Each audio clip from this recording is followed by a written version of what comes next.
We watched a movie last night called Joseph. It's the story of Joseph. It's on YouTube if you want to watch it, but it's a great story about the one who had no guile. I think it says that about Job, uh, Noah. I don't know. There's a few characters in the Bible that had no guile towards the Lord. And that story is so powerful. I was talking to a friend of mine who's actually a coach, and she's got four of her own little girls. So she's a coach all the time, 24/7. And I've just had such a great relationship with her ever since I've known her, and she's very coachable. And I wanted to talk a little bit about jealousy because when I was younger, I was always jealous. I had four older sisters. Well, yeah, four older sisters, one younger sister, three older sisters, but it was nothing but a competition. Comparing myself among myself, my sisters who were skinny, and Twiggy was the model of the day. So I wasn't exactly Twiggy. So I started out the race, way behind with the other competitors. And I think I always tried to get love and acceptance outwardly. And when you look at the lives of some of the most richest, beautiful women on the earth and planet who still had great was their fall because their strength was in their outward beauty, not in their inward beauty, you can learn a lot. I've known wealthy women too that didn't have the inward beauty to match all the outward beauty that they had because of money. So I wanted to talk about this, and I go to a lot of basketball games because I have so many grandchildren that are involved in sports. And I sat next to this girl one time. I think she was 16 or 17. Her name is Angel. And I started referring to her today because this girl was stunningly beautiful inwardly. And I was really amazed listening to her. She was in the public schools, and she actually asked her mom to depart out of the public schools because it was so defiling. She felt like, she was Lot being vexed day by day in the school system. So she asked her mom to homeschool. This girl had such a beautiful soul inwardly that she was glowing outwardly. And I think, again, if she was full of malice, wickedness, hatred, envy, jealousy, she probably would have been fairly not pretty. I mean, she has natural beauty in herself, but I think even natural beauties can be very ugly when their spirits are dark.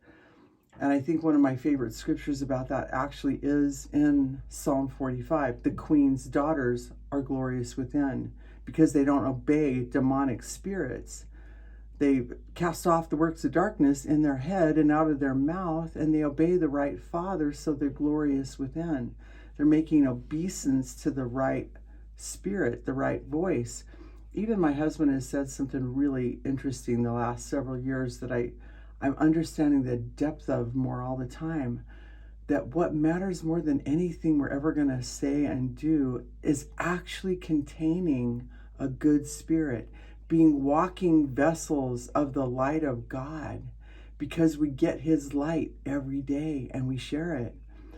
That even it's not in what we actually say, but the very nature of our being, because we care about the words of our mouth and the meditation of our heart being acceptable in our inward parts that God sees. So this is, I redid an article that really changed my life. I was sitting in a parking lot, and I might have been married to Gene Sullivan maybe 6 or 9 months.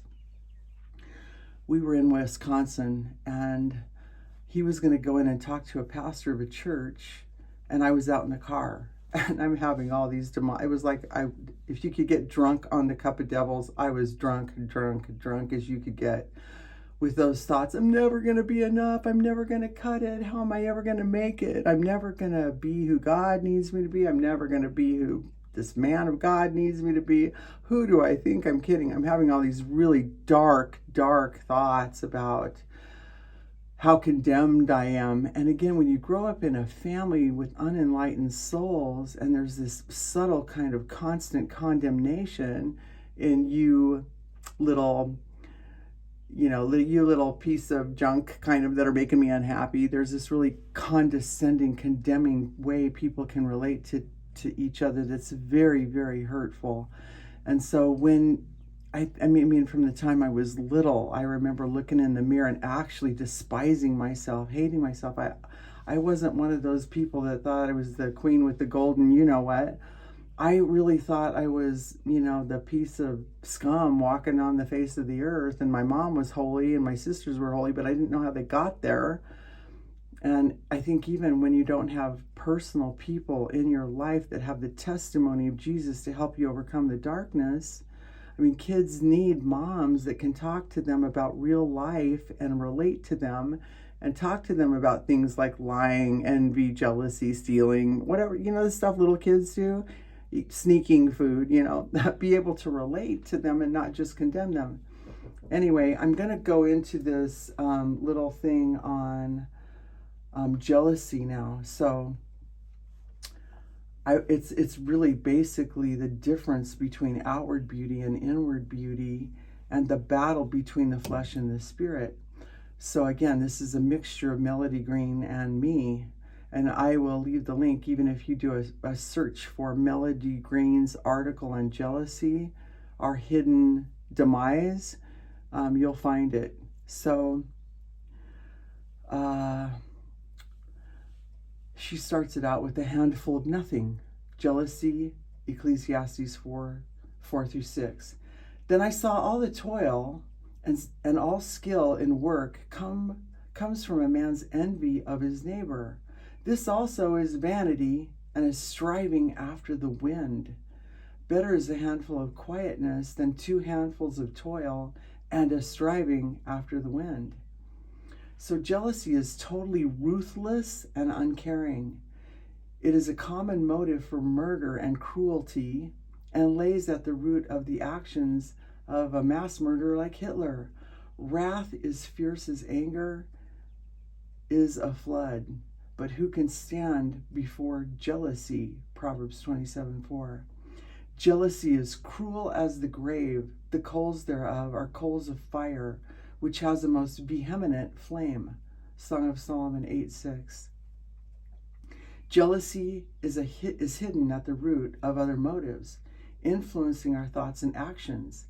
As new Christians, we quickly deal with areas of obvious sin, but jealousy can lurk in the heart of even a spiritual leader as the deepest motive for apparently noble conduct. The Bible says the heart is deceitful above all things and desperately wicked, and poses the question, who can know it? Jeremiah 17:9.